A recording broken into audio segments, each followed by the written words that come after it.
ఎందుకంటే మహాభారతంలో శ్రీకృష్ణ పరమాత్మ పాండవులే ఒక ఎత్తు అయితే కర్ణుడు మాత్రమే ఇంకొక ఎత్తు. ఎందుకు అని అంటే అసలు కర్ణుని గురించి చెప్పుకోవాలంటే మాటల్లో చాలు, ఎన్నెన్నో త్యాగాలు చేసినారు. అవన్నీ కూడా మనం కథాభాగంలో తెలుసుకుంటాం. విశ్వ సంరక్షకుడు, విశ్వంబరుడు, విశ్వేశ్వరుడైన పరబ్రహ్మ స్వరూపుడైన పరమాత్ముడు ప్రతి యుగంలోనూ కూడా దుష్టులను వినాశనం కొరకు అవతారాలు దాల్చుతూ ఉన్నాడు. దాంట్లోని కృతయుగంలో మహావిష్ణువుగా, త్రేతాయుగంలో శ్రీరామచంద్రునిగా, మరి ద్వాపర యుగంలో శ్రీకృష్ణ పరమాత్మగా అవతారం దాల్చున్నాడు.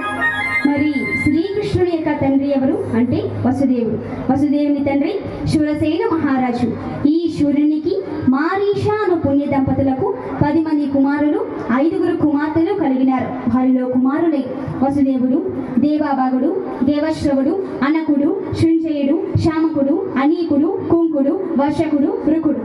కుమార్తెలు పృథం, శృతదేవం, శృతకీర్తి, శృతశ్రవస, రాజాదిదేవ. ఈ 5 కుమార్తెల్లో పృథ అనే పెద్ద కుమార్తెను తన మేనత్త కుమారుడైనటువంటి కుంతిపోష మహారాజుకు ఈ శూరసేన మహారాజు ఇచ్చేశాడు. దత్తత కుమార్తెగా ఇచ్చేసిన తర్వాత ఆమె కుంతిపోషుని ఆస్థానంలోనే పెరిగి పెద్దదవుతూ ఉంది. కాబట్టి రాను రాను ఆమెకు కుంతీదేవి అని పేరు వస్తుంది.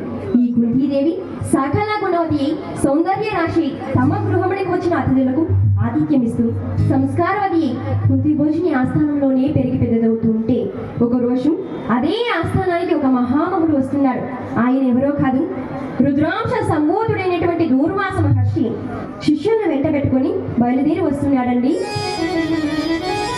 పరమాత్మని ధ్యానం చేసుకుంటూ, ఓ దేవదేవ, నీకు మించిన దేవదేవుడు ఈ లోకమందు ఎవరైనా ఉన్నారా స్వామి అనుకుంటూ ఆ హరిని ధ్యానం చేసుకుంటూ వస్తున్నాడు. ఈ విధంగా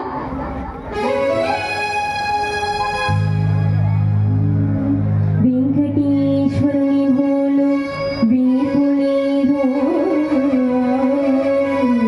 వెంకటేశ్వరుని బోలు వీపులేదు, స్వామి పుష్కరుని బోలు, స్వామి పుష్కరుని బోలు సరస్సు లేదు,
నిగమ